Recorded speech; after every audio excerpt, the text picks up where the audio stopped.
What's going on, APUSH world? We have a very important World War II court case for you today. Korematsu versus the United States. So some key ideas before the court case. On December 7th, 1941, Japan attacks Pearl Harbor, and immediately after, the U.S. declares war on Japan and Germany, officially entering World War II. And there begins this fear in the United States that individuals of Japanese descent would aid Japan during the war. It is an unfounded fear with zero proof the U.S. was ever able to produce that people of Japanese descent had plans to aid the Japanese, but nonetheless it was a fear that the U.S. government had. Executive Order 9066 occurs about 2 months after the attack on Pearl Harbor in February of 1942, that should say, and the government established zones in which individuals could be excluded from. So this is a zone here. Let's follow this black line. Everything to the west of this, so in Washington and Oregon and California, this area here, individuals could be excluded from this. Now the U.S. uses this to exclude Japanese from those zones. And keep in mind that most Japanese in the United States, in the continental United States, lived in this area here. They were on the west coast and to the west of this black line. So this allowed the government to actually relocate these individuals to other areas.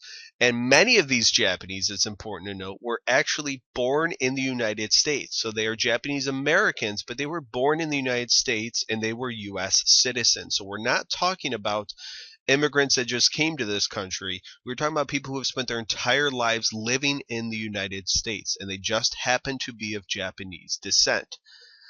Many Japanese individuals were given only a few days notice when they had to move, and you would see posters all over buildings on the West Coast saying instructions to all persons of Japanese ancestry living in the following areas, and it would give a bunch of areas and say this is what you need to prepare for, and they would move them. And many Japanese Americans, it's important to note, during this actually cooperated with the camps. A vast majority of them did. They thought it was a way that they could prove their loyalty to the United States. And they looked at this as a short-term problem.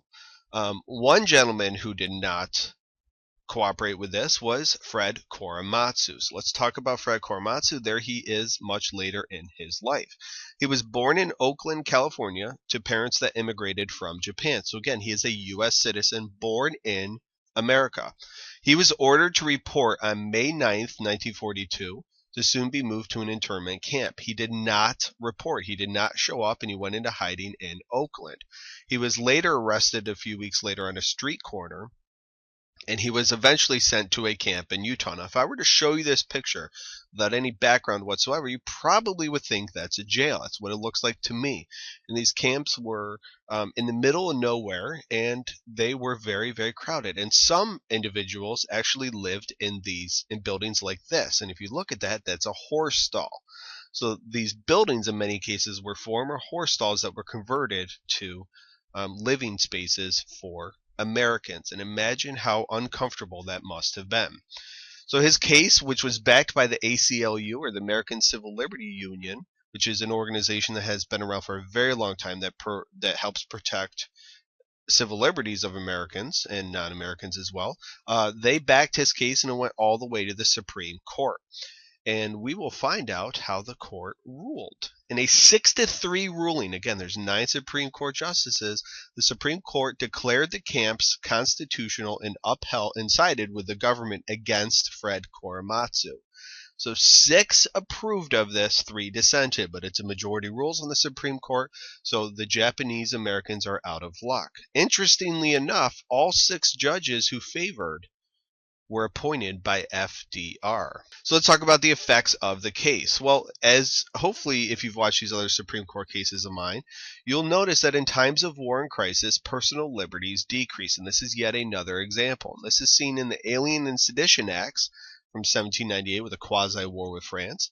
This is seen in the Civil War when President Lincoln suspended habeas corpus in Maryland. And this is also seen in World War I and Schenck versus the United States. And later on, we'll see it in the Cold War with the Second Red Scare. So whenever the U.S., when the country is having a crisis or a war or something serious is going on, Americans' civil liberties, personal liberties, decrease. Eventually, the United States government in the 1980s and 1990s realized how wrong this was, and they officially got rid of Korematsu's conviction, and President Bill Clinton signed a law in which living members from the internment camps were given a financial sum from the U.S. government.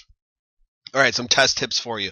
Multiple choice questions. Again, aside from realizing that Korematsu was about the Japanese internment camps, be able to recognize Executive Order 9066. And again, in times of crisis, rights and liberties decrease. For essays, chances of you seeing this on an essay topic would include combining the experience of Japanese Americans during World War II, comparing that with other groups. So what was the experience of Japanese Americans during World War II like, and how was it similar or different to African Americans or Mexican Americans or women during World War II? That's the type of essay you would likely see.